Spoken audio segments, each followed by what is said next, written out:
Ladies and gentlemen, it is a true pleasure. I am not the one who's going to be hosting, but it is a true pleasure and an honor to present to you Mr. Etienne Abelin. He is a violinist in a certain period of the year for the Luzern Festival Orchestras, and he just plays the violin. It gives him a lot of time during the rest of the year to do lots of other things. I'm sure he'll talk about it, what he does himself. I'm sure he will introduce us later as well. But now, first, we want to know something completely different, and that question is over to... Thank you. Actually, we're going to start this very different. Thank you, Brandon. So what we'll do now is I'm going to present to you these incredible panelists that we have here, who represent classical and club formats, very, very varied formats, and that's going to be one of the really interesting things. And I want to start with, an obvious pioneer, and that's the Yellow Lounge. And here's something. Some of us here come from the indie scene, and we do stuff indie. And the Yellow Lounge comes from a large institution, a large corporation. And innovation can come from both sides. It often comes from the small ones, but to have a big institution actually launch things, it takes sometimes a visionary person. And I just learned that this visionary person is here in the room, and that's Christian Kellersmann, who launched a lot of things at Deutsche Grammophon, and so a big applause for him.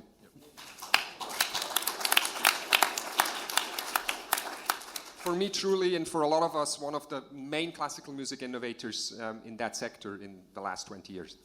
So, but here we have Felix, and Felix will tell us a little something about the Yellow Lounge, and we start with a little clip.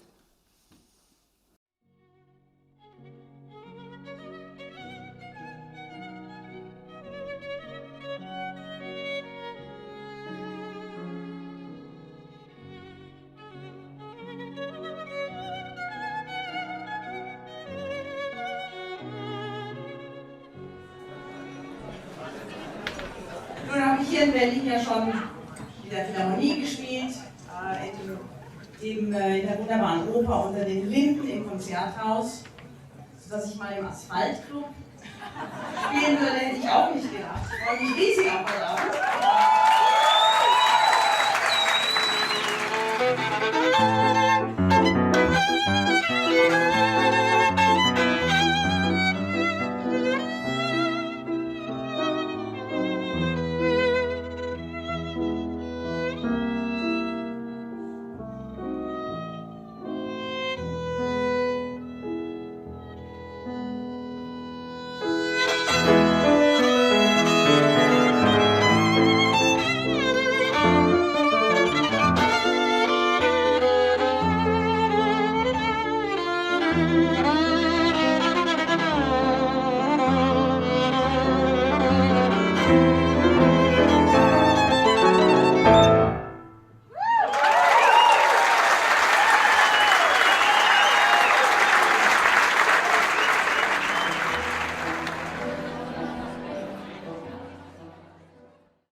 Could you maybe say, and these are pictures of the Berghain, one of the places that the Yellow Lounges take place, what is sort of the core, if you look at this, what's typical Yellow Lounge about that?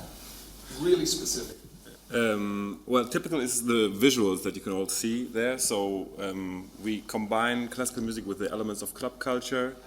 There's DJs spinning classical music, not electronic music, so there's no beats at Yellow Lounge. There's the VJs who film the performing artists and project it onto the walls. That's because the club is not a concert hall, so not everybody can see properly. So we try to create a closeness between the artist and the public. Yeah, and I mean, of course, that's Berghain, so that's a huge techno club. Legendary club. In Berlin, so you wouldn't expect usually to have classical music in a place like that. And that's the main break. When did it all start?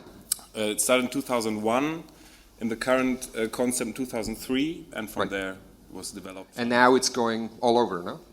Now it's going worldwide. Yeah. Like it's been in the US, in Asia, all over Europe. It works in the whole world. It seems to work in the whole world. One thing that you would say that's really something to pay attention to in alternative venues and specifically clubs? not to make it too similar to a normal concert. Like you really have to be different from the usual concert format. So for example, one point would be we don't sell tickets in advance. It's a show up night as a club. Like you have to turn up, queue up, and then go into the club. Super. Great, thanks so much. We come to Gabriel. Gabriel Prokofiev, Nonclassical London. We have a clip here as well. Don't play the clip yet. Oh, it's too late. Okay. I was gonna, because I was gonna talk over. I can talk over the clip. You can talk over it. Yeah. Tune it down a little bit. Just because we don't have so much time, so it's I want to just be super snappy. So this is quite a recent one of the bigger events that we did, which was called the Pioneers of Percussion, and it was a series of I think 7 different events, some film events, talks, workshops, and then several concerts. And this was a night when we explored percussion music really across the globe. It was a kind of chance to bring together classical music. Not just European classical music, but actually classical music from Japan and from India as well, and from Indonesia, and that was a very exciting thing to do. And we did this in a big club in King's Cross called the Scala, and it's been a new approach for us. We started in small clubs, very DIY. We started in small clubs in a very DIY way, with just mainly young musicians, and then in the last few years we realised we could try much bigger venues, but we had to plan more in advance, and we had to find a theme. We had to find something that a wider public and journalists and media could kind of connect to. So percussion, I think, has a very strong audience pull, and so we based a whole festival around that, and we revealed that actually percussion music in European classical music is very young, and it's kind of emerged, it's taken influences from other parts of the world, so that was a very exciting thing. Fantastic. And when did you start with Non-Classical Club Nights? So that was in 2004, and it started as a very personal thing. I had a string quartet that I'd composed, and it had a premiere, and all the audience were sort of three times the string quartet's age, twice my age, and it just was disappointing because I'm composing music that I think connects to my generation. So I realised I have to put it on in a venue where young people will go, and that was this club in Shoreditch called Cargo. But at the same time I realised in a club you can't just have a string quartet, you've got to have a DJ. I couldn't find a DJ who was going to be right. I didn't want a hip-hop DJ or techno. So then I started DJing. And so that became an important part of my involvement. Really do it yourself? Yeah, completely. And but the effect was instant. You know, suddenly the whole crowd was in their 20s and 30s, and and after that, I actually in 2004 I thought we had really good press because it was quite a new thing in London at the time, and there was one other guy doing this other slightly similar event. I thought within 2 years every district of London is going to have a weekly classical event in a pub or a bar, and it just didn't happen. And now, 10 years later, it is starting to happen, and there's about, I'd say, 10 different promoters doing alternative events, and each approach is different, and that's what I really like. Every venue you choose brings different challenges, and that's really exciting. That's a good thing to walk away with. So, I mean, it's a common thing. You start something, and it takes a while for others to really pick up. We started doing them monthly in about 2008, and that was very challenging for a small organisation. Sometimes we didn't manage to do enough promotion, and we had a very small audience. Other times, we got it right. We had a lot of people there, but just by being there, I think we gave confidence to a lot of other young composers and promoters to try. You have to stick it out, and you have to stay present. Otherwise, it can just be a flash in the pan, and that's obviously that doesn't. Yeah, that's a big topic, I think, for all of us. Just to complement the picture, you also have a record label, Non-Classical, same name, and you have a good number of releases on. Yeah, we've just done 20 releases, and we've I think the 19th release is a compilation of recordings of live events over the last 8 years. I've been recording every event. Cool. Multi-track, so that's keeping a record of it all, because sometimes we're performing what might be considered well-known contemporary composers, but it's still the one or two only performance of the year in the UK, or the only in several years, so it's great to document that. Fantastic. Thanks so much. We come to the next thing. Brendan Walsh, Classical Music Rave. I say here, Amsterdam, but it's also going elsewhere. So let's see the classical music rave. Belgian cellist Brendan Jan Walsh has made it his mission to prove that classical music can make great dance music. And to prove it, he brought his classical music rave to Tallinn.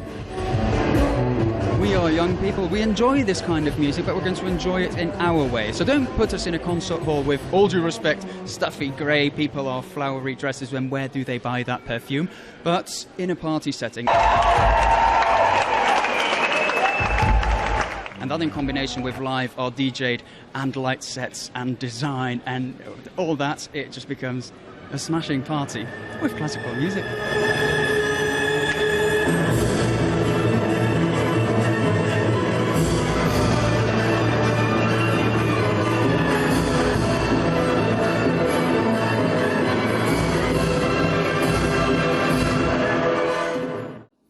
Now, Try It Tonight is actually really tonight because there is going to be a little rave tonight. Brendan. There is indeed going to be a bit of a little rave tonight. It's a ravette because it's mini and it's only going to take 2 hours and a quarter. It starts at 1:45 and it goes on until 2 o'clock in the morning. So it's really sort of the classical music rave for dummies, for softies, for those who wouldn't try it otherwise. Usually we go on, we start around about 9 o'clock, 10 o'clock in the evening and then go on until 6 o'clock in the morning. The concept is basically party. Mad, get drunk. It's the Netherlands, so people take drugs. I won't go into anecdotes. I'm lost for words. I'm in party mode already. What's typical here? What's typical about the rave on this picture? Thank you very much. Yeah. This, on this picture, what's typical about it is a few things. The first one, it's something which is set up by a community of mainly young people or people very, very young at heart, as the percussionist here. He's the timpanist of the Concertgebouw Orchestra. He loved the idea and said, I'll be very happy to come and play along on whatever track you put on. And in this case, I think it was Bruckner 9. And as you can see, what's typical about it, you've got the beer next to the timpani, you've got the people standing around dancing. It was quite early in the night, so it wasn't completely packed. This event was in the loading dock or the loading bay of the Muziekgebouw aan het IJ, which is the second main concert venue in Amsterdam, where the lorries drop off all the things, all the instruments and orchestras, and for the rest, completely informal. There is no very strict time schedule. There is, yes, there is a lineup, but it can all move around a little bit. Sometimes the possibility for people to just join in live if they can convince the organisation that they're professional enough to do it, etc. Sorry, otherwise I'll keep on going. No, that's great. I actually want to do a little window to a content thing because Gabriel, you mentioned something about flexibility and changing things on the night and just getting a feel for the thing. Maybe you just want to say one or two things about that. Yeah, I think that's very important. Obviously, when you're dealing with an orchestra and a more formal concert with a printed program, you're kind of restricted. But when you're in a club setting, often the crowd come later than you expected, for example, and you were meant to start at live music at 9, but actually it turns out, like, for whatever reason, it's a sunny day, people have taken longer to get there, and there's no, and then you feel, or the crowd, you feel once they come in, that actually what you had to start the night's not going to work, and we try to, have the musicians on board and understand that we want to really follow the vibe of the night, follow how the audience are feeling. And so sometimes we swap sets around, or at the last minute I go to the musicians and say, look, what you were going to open with, I don't think that's going to work right now, you've got to do that later on. And sometimes it can be tricky, but in sound checks I'm often trying to rearrange the set lists, just to make it fit with the venue. You have sound checks? Yeah, well, very important. All right, we have George Kentros, something really contrasting.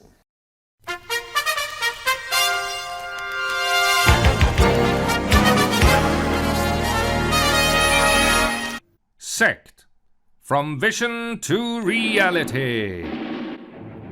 In accordance with the new job creation policies instituted by regional and national political representatives, SEKT is proud to announce that the number of arts entrepreneurs with direct connection to SEKT leadership has now passed 100%.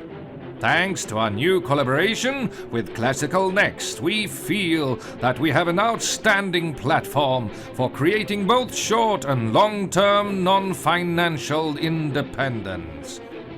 Since 1999, we have followed our business model of presenting stage art that cannot possibly break, even for an audience that does not need to be happy to have fun.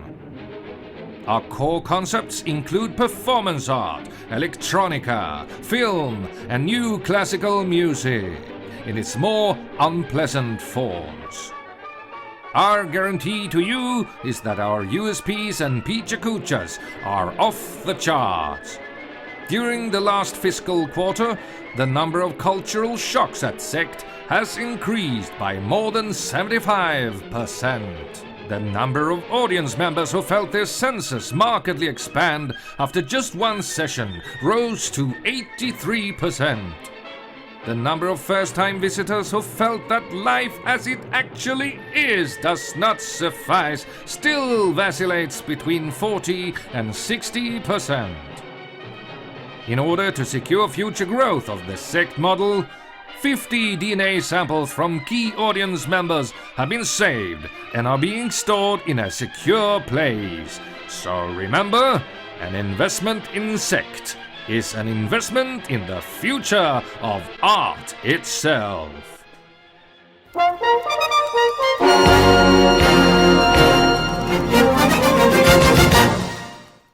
Thank you, George. Questions? This is quite something. Tell us a little something about SEKT. When did that start? We started in '99, as the speaker that's voice right. said. Yes, it was a part of the cultural capital of Europe, then Stockholm, and so there was all this money floating around in Stockholm.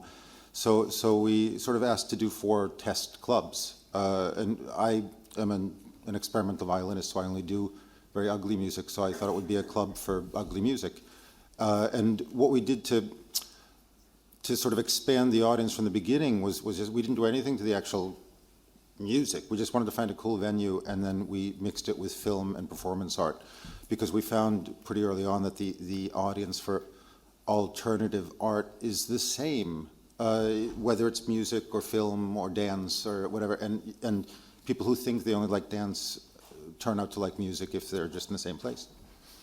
Fantastic. You said something that marked me before. You do audience unfriendly music, but with audience friendly presentation. Yeah, I think an important thing when you're going to do this sort of expanding the available venues or the way you present music, there's not you don't have to actually, you can separate content from presentation. If the content is good enough, it will stand no matter what's on either side of it. So just like being a musician, our job is sort of to make it easier for the people in the actual venue to take it in. And we can do that with humor, you can do that with speaking to people beforehand, you can do it with a DJ. It's different according to the different sort of parameters. And we had a beautiful little SEKT session yesterday, and it worked extremely well. What struck me there was that you go in a club and you actually resonate with different aspects of that club, depending on what kind of content you put in there, but a lot is possible. Yeah, absolutely. We don't really think about reaching a particular audience. That's sort of, audiences are like dogs. They can smell fear, and they can smell self-promotion. So what we do is we like something an awful lot, and then we say, we love this. If we love this, that's probably enough. And then we try and find a good venue for it. Wonderful. Extraordinary. Just quickly, the thing that I do, it's called Ynight. It started in Zurich, is now happening in different parts of Switzerland. Classical in Club started in 2012. Here Here's a little clip. today, we have a subject which I think is going to be trending like mad, visualization.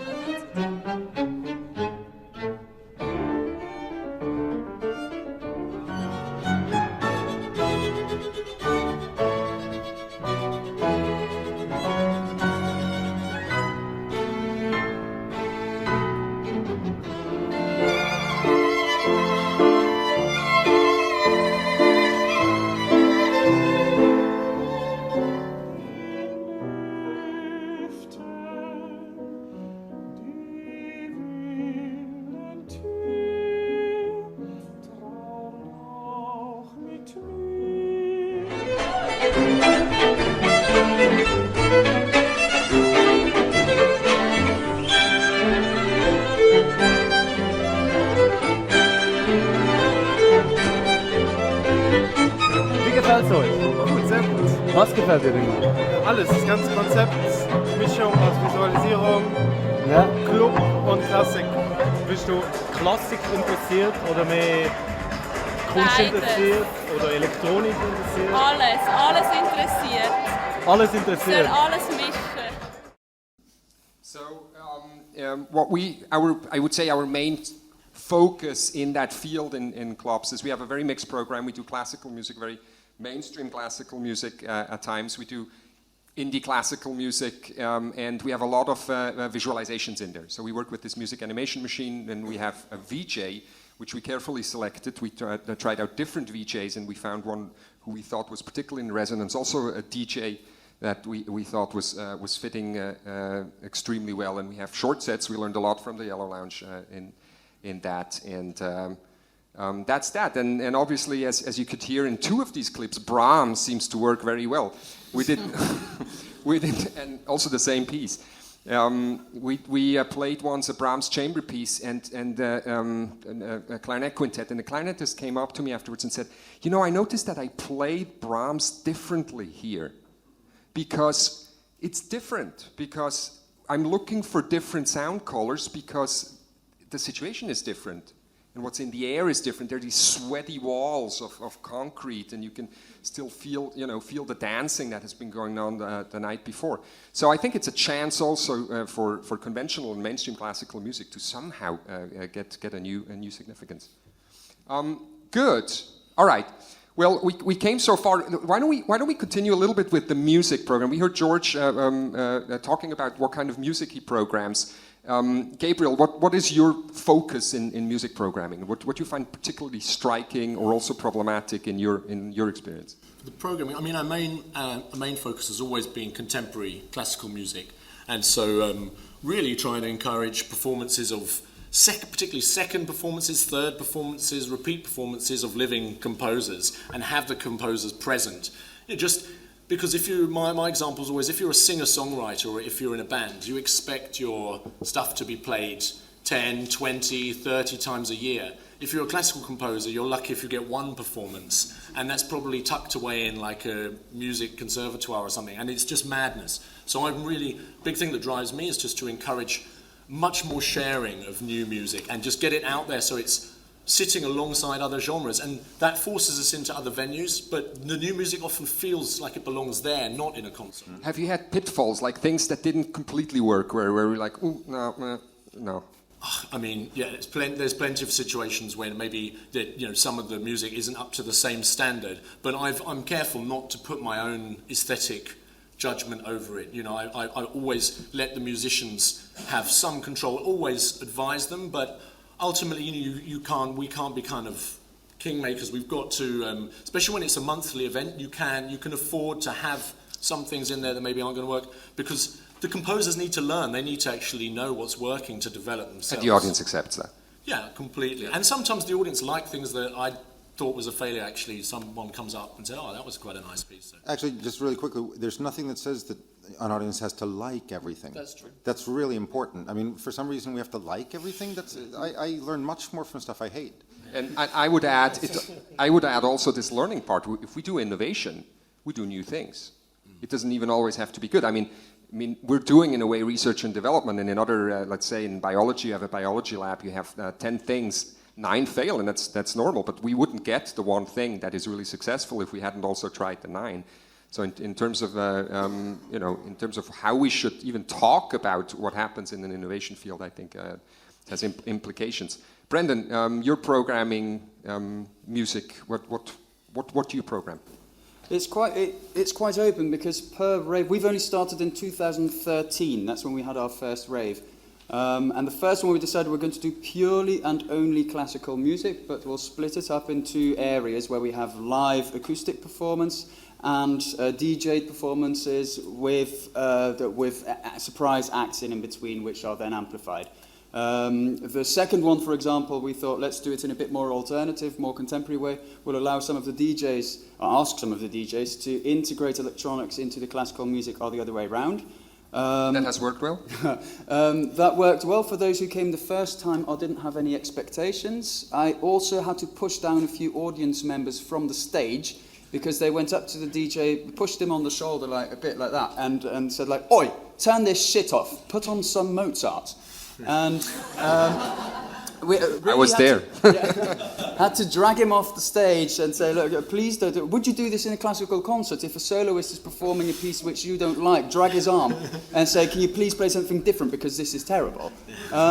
Which was very, very strange. But the nice thing was it was friction, it was moving, and people started discussing about it. Whilst the first one was called Epic Party of the Century, the second one people said Epic Fail of the Century, and then other people started defending it again. And the nice thing, and then I'll finish this sentence, the nice thing is that because it was set up through a community, the community also defended each other, listened to each other, and we continued to build and experiment in different venues with different musical styles and different musicians who are let very freely in their choice of program.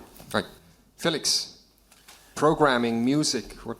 Well, we mainly focus on core repertoire, as we give with every Yellow Launch event an artist the opportunity to promote an album. So it's always about a musical program that has been developed and recorded. Important point. Sometimes we cross borders and introduce projects that cross the borders of classical music. There was the Recomposed projects; all of them were premiered at Yellow Lounges. But usually it's really core repertoire. I mean, it's Deutsche Grammophon artists, so the repertoire, is quite determined. Can I ask who your DJs are, and how do you select them? How do you find them? Because it's still an area where it's difficult to find the right DJs. I've had some failures when I've had guest DJs who I was told were going to be great, and then started pumping house music, and I had to just pull them off. And we have a resident DJ who is always there and spins always, and he is like a professional electronic music DJ, but with a big knowledge of classical music. And he actually, for each event, selects a partner, which can also go wrong. Like we all also had experiences where it was really a bit critical with the music. But usually, also he usually selects people who spin electronic music usually, and then they do classical, and that's a huge challenge for them, and also a big opportunity. They really love to do it, because when you're a DJ, you normally never get to spin it. Like you never get to spin classical. You have to do what you're expected, I guess. And do they ever try and sneak in dance music, or you keep it strictly? Yeah, they do. They keep on doing it. You know, we found a guy of the Zurich sort of deep electro scene and ambient. And they're perfect. Yeah. They're really perfect, because we have these dense sets of 20 minutes, live acts, and then there's 15 minutes of just really spacing out. And they're very good. They're very good at it. And that's we find is music which fits extremely well, and which creates a flow of the evening that works extremely. We've always had ambient DJs as well, just for that exact reason. It's a package of 40 minutes of non-stop pain, and then before and after, people can relax. So remember, there's many different styles. If you ever look, if you're in the situation of putting something on like that, and you look for different DJs, be aware there's many different things, and you gotta have a listen for what really works. Yeah. Flow of the evening is something. What to pay attention to, Gabriel?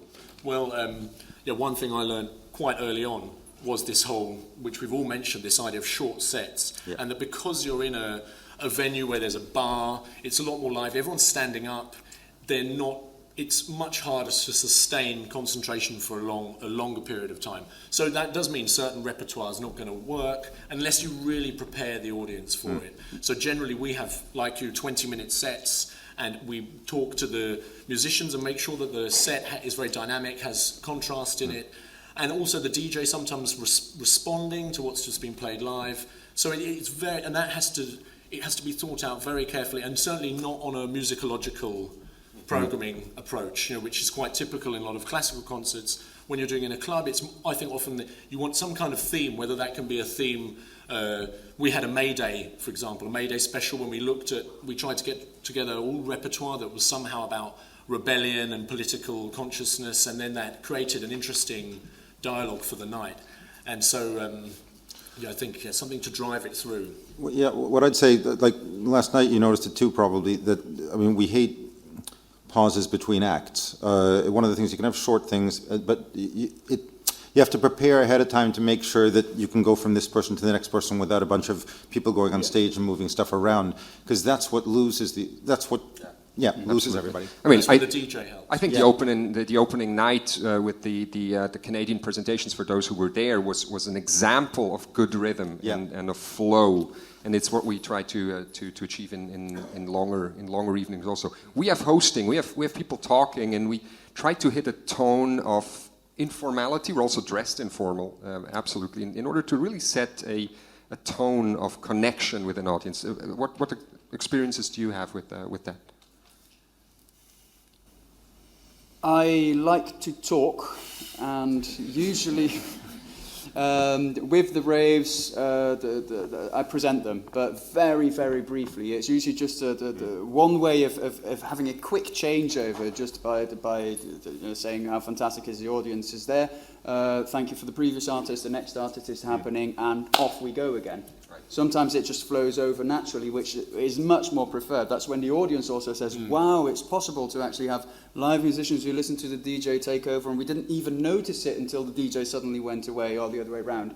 I think it's one of the big challenges, actually, you're right, to get the talking, get the presentation right in terms of the talking, because you can quite easily overstep the mark and start to irritate people, patronise the audience as well. It's quite possible you want to explain what's happening, but as you were saying, they're dogs, they can sniff patronisation as well. So Absolutely. I should say.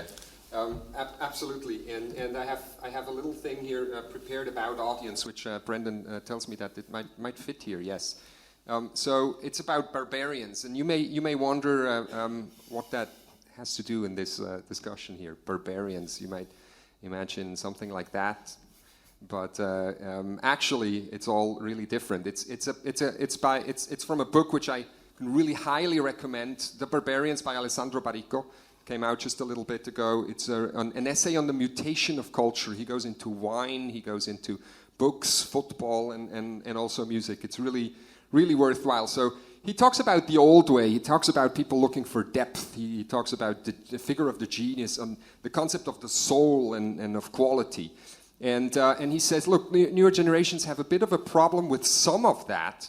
And he says one of the problems is the look and feel of something, or in German, the Stallgeruch. If you have halls that look more or less like that, if you have attitudes like these, for a lot of new generations, it's a bit hard to connect to that. If you compare that with James Rhodes last night, and just the way he was, coming on stage and talking like a singer-songwriter, what he did was actually something that any singer-songwriter tries to do, something personal, something connecting, something which is not top down, but really on the same level. And that's not as easy as it may sound like.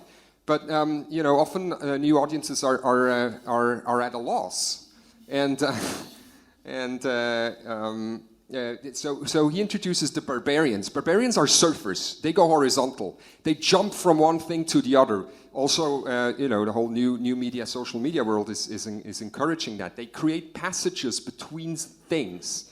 They're not afraid of middlingness. They're not about high quality specialization. It needs to move. Things need to be in motion.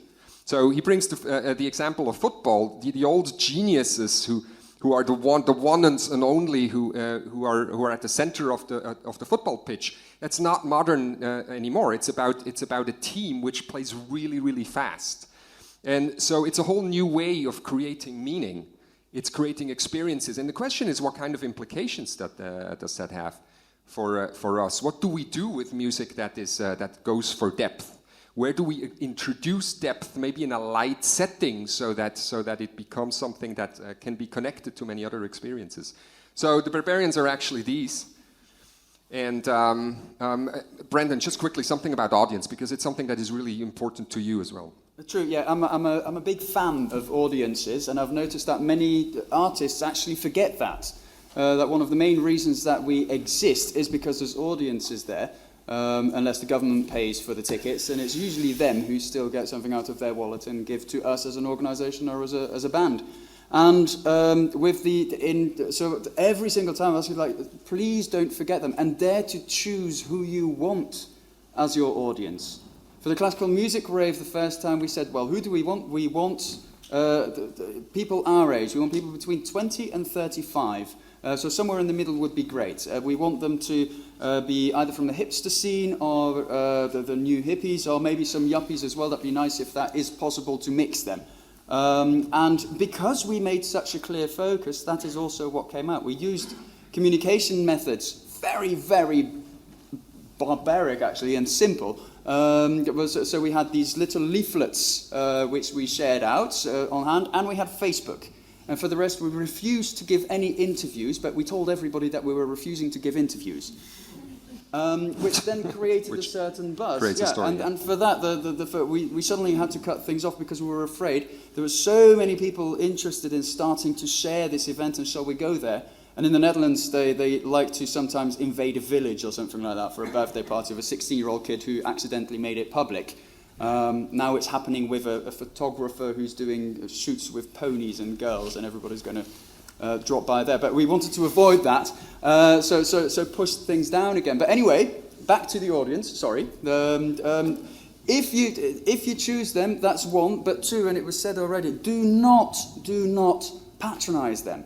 If you tell them what to do, it's the fastest way to chase them away.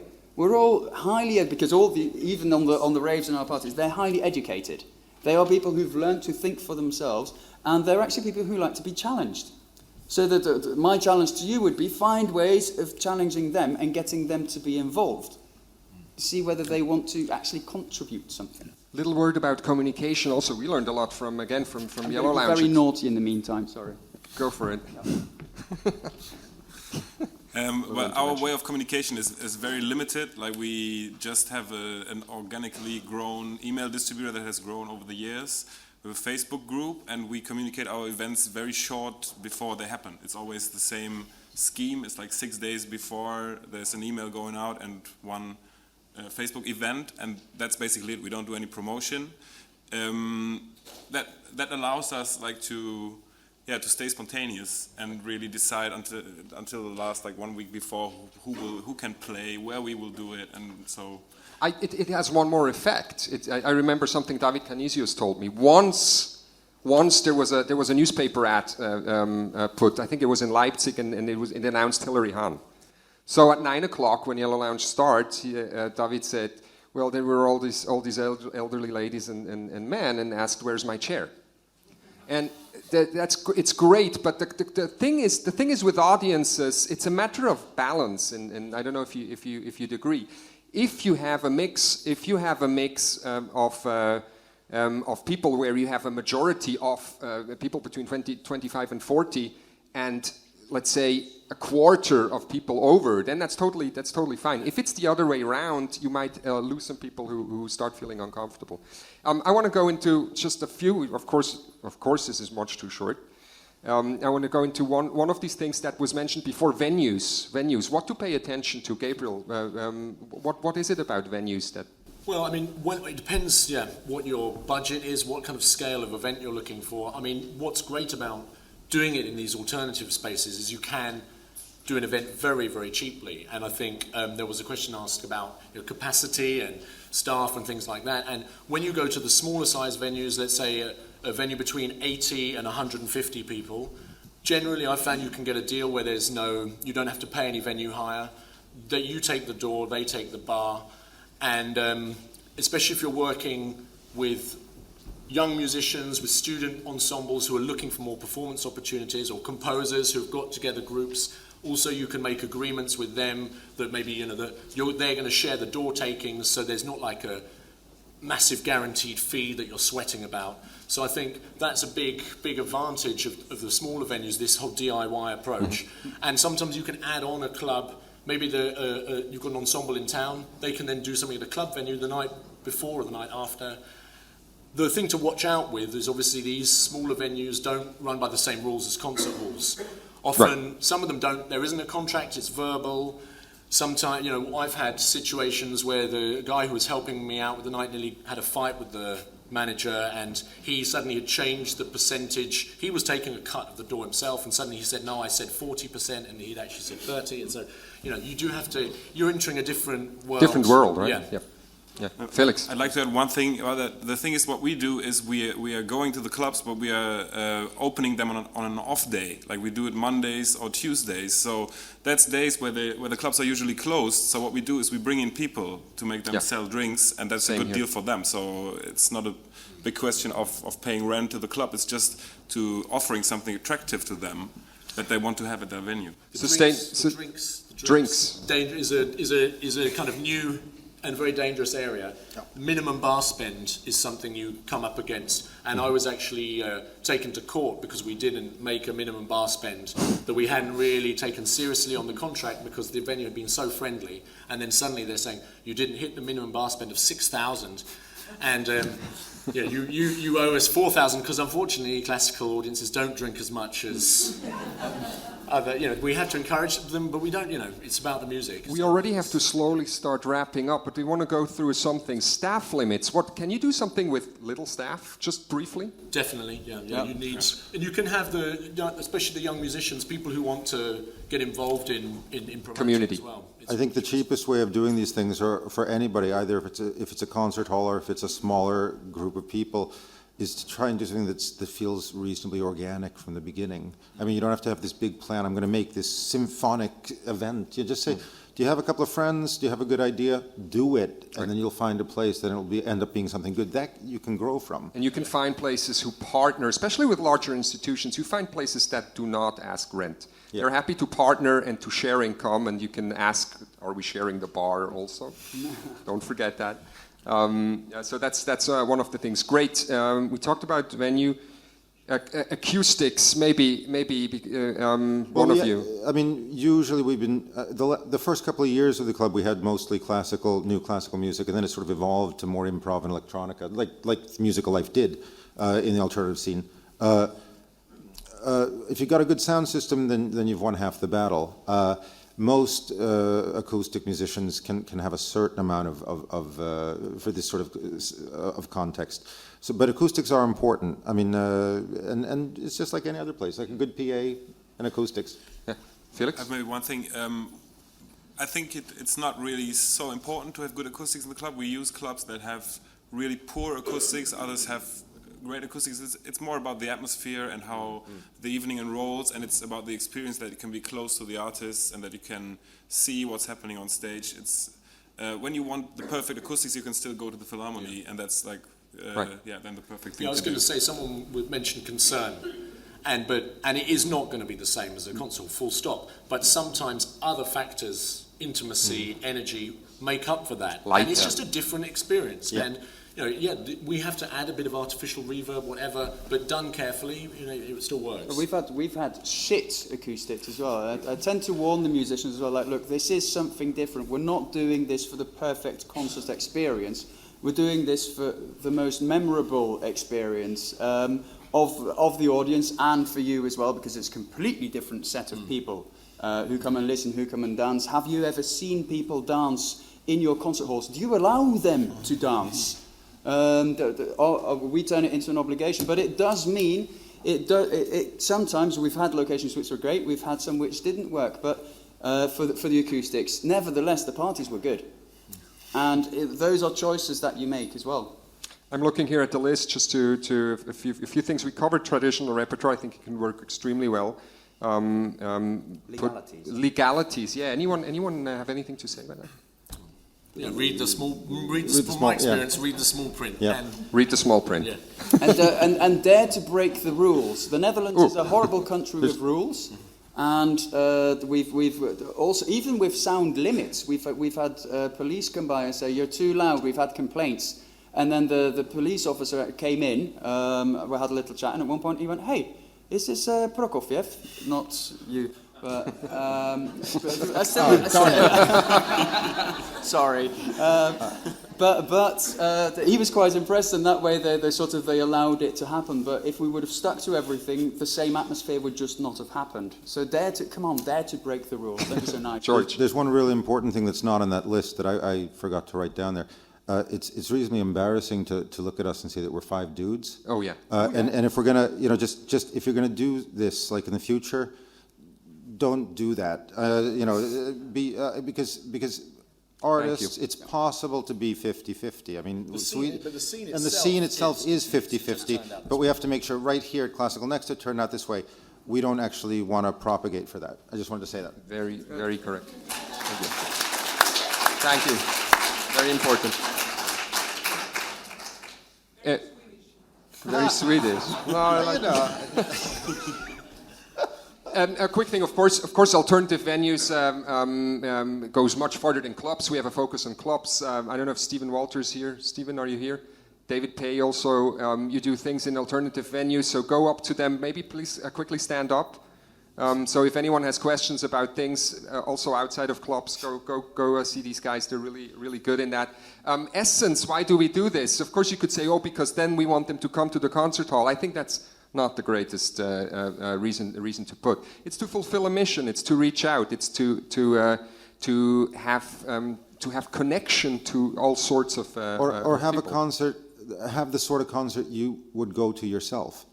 I mean, it's that simple. Yeah. So thank you for your attention, and we're still here to answer questions. And thank you, panelists, for this in Classical Next. One question. Acoustic. Yeah. Excuse me, because I just wanted to say that we have built the Resonanzraum in Hamburg as a club atmosphere place, but as a place for classical music, and we had an acoustic planning team there. Because we believe that some people just won't go to the because you said if you want good acoustics, go to a classical concert hall. Some people just won't go there, and I think that there should be places that have that kind of atmosphere and a good acoustic, because it's about that's ideal. Playing the classical music, and that's important. That's the future. Here we go. This kind of venues, because the shitty acoustics in some clubs, they take away a lot. By the way, I mean, there's even places, conventional places, which are really great for, or half conventional places for these kind of things. And I'm just going to give you a few names here of things to look up. One is the New World Symphony, obviously, huge place with a lot of people being able to go in there, lots of screens there. Really, really incredible. They do a great club night with Mason Bates, composer Mason Bates. It's the Pulse Night. It's actually Mercury Soul doing that. Have a look at this. What you guys are doing is absolutely stunning. And there's a lot of other things that are coming up. And we just encourage you to go that path and to really experiment also. Try out.